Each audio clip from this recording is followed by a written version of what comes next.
আসসালামু আলাইকুম everyone, welcome back to my channel. সবাই কেমন আছেন? আশা করি খুব ভালো আছেন। আমি আল্লাহর মতো ভালো আছি। আমার আপু শ্বশুরবাড়ি থেকে চলে আসলো, ভাইয়াও চলে আসলো। 2 ব্যাগ হাত ভরে আমার হাজব্যান্ড নিচে থেকে নিয়ে আসলো। এই যে দেখেন, ওরা জামাই বউ কাপল আসলো, এসে ভাইয়া আমার হাতে একটা ব্যাগ দিয়ে দিল, এদিকে আপুও রাখলো। তারপর আমার হাজব্যান্ড এখনও নিচে।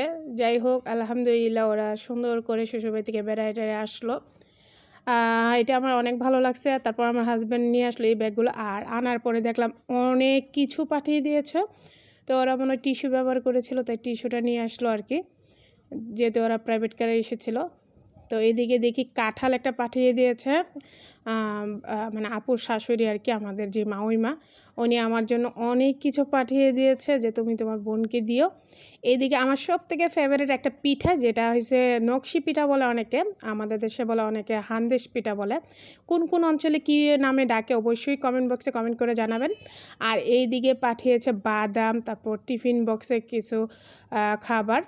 তো যাই হোক, এই যে দেখেন ফাইনালি। আর এদিকে গাছের পেয়ারা, একদম ফ্রেশ গাছের পেয়ারা আমরা পাঠিয়েছে, মানে ভাইয়ার জমির মধ্যে যে গাছ, আর পেয়ারা গাছের পেয়ারা আমরা ধরেছিল আর কি, একদম ফ্রেশ।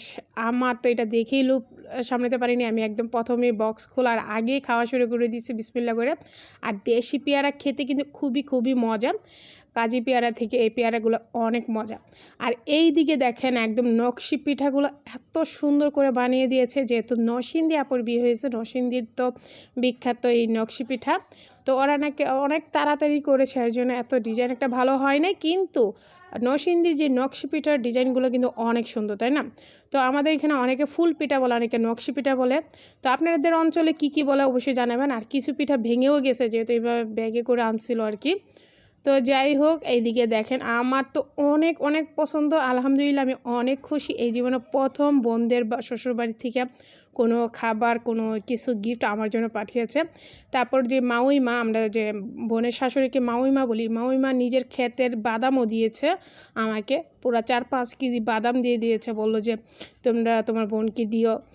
আপুকে বিদেশে নিয়ে যাওয়ার জন্য দিয়েছে। মানে এই যে দেশি যে এই কাজু বিয়া বাদামগুলো, চীনা বাদামগুলো এত মজার অবশ্যই। আর এদিকে গাছের কাঁঠাল দিয়ে দিয়েছে, মানে কোনো কিছুই কিন্তু বাকি রাখে নেই, আলহামদুলিল্লাহ।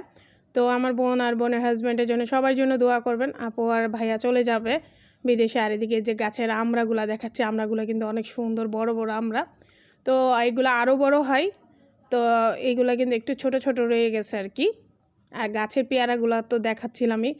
তো আপুর ছোটো যা এদিকে জিলাপি পাঠিয়েছে, এটা মাসকারার ডাল আর চাউলের গুঁড়ি দিয়ে পিঠা বানা ওদের, খুবই মজার একটা জিলাপি, পিঠা না সরি জিলাপি আর কি। আর এদিকে আবার আছে শামুক পিঠা। তো আমাদের দেশে শামুক পিঠা বলে, আপনাদের দেশে কী বলে জানি না, অনেকে মনে হয় ঝিনুক পিঠা বলেন কিনা। তো এই পিঠাগুলোর নাম কি অবশ্যই কিন্তু কমেন্ট বক্সে কমেন্ট করে জানাবেন, আপনাদের অঞ্চলে কোন নামে ডাকে। তো এই পিঠাগুলোতে আমার কিন্তু এই পিঠাগুলো অনেক পছন্দ, কিন্তু শামুক পিঠাটা তৈরি করতে পারলেও কিন্তু আমি ফুল পিঠাটা বানাতে পারি না, একদম অকর্মার ঢেকি। তো এই যে দেখেন সুন্দর এই পিঠাগুলো, মানে আমার এত পছন্দ হয়েছে, আমি তাই সবগুলা বক্সে ভরে রেখে দিচ্ছি। আর যখন মন চাবে তখন একটু ভেজে গুড় দিয়ে ভেজে খাবো, আলহামদুলিল্লাহ। আর আসার সময় কিন্তু নতুন জামাই ভুলে নাই, এইদিকে মিঠাইয়ের থেকে যে দইটা নিয়ে আসলো, আমার এই মিঠাইয়ের দইটা অনেক পছন্দ বলে ভাইয়া নিয়ে আসলো। আর আমার মেয়েদের এই যে লাড্ডু পছন্দ, তাই ভাইয়া লাড্ডুও নিয়ে আসলো। শ্বশুরবাড়িতে আসতে নিলে যে মিষ্টি নিয়ে আসতে হয়, এটাও কিন্তু ভাইয়া জানে, তাই না বলেন? তো ওদের জন্য সবাই দোয়া করবেন। তো আজকের মতন এখানেই বিদায়, নেক্সট ভিডিওতে দেখা হবে। আল্লাহ হাফেজ।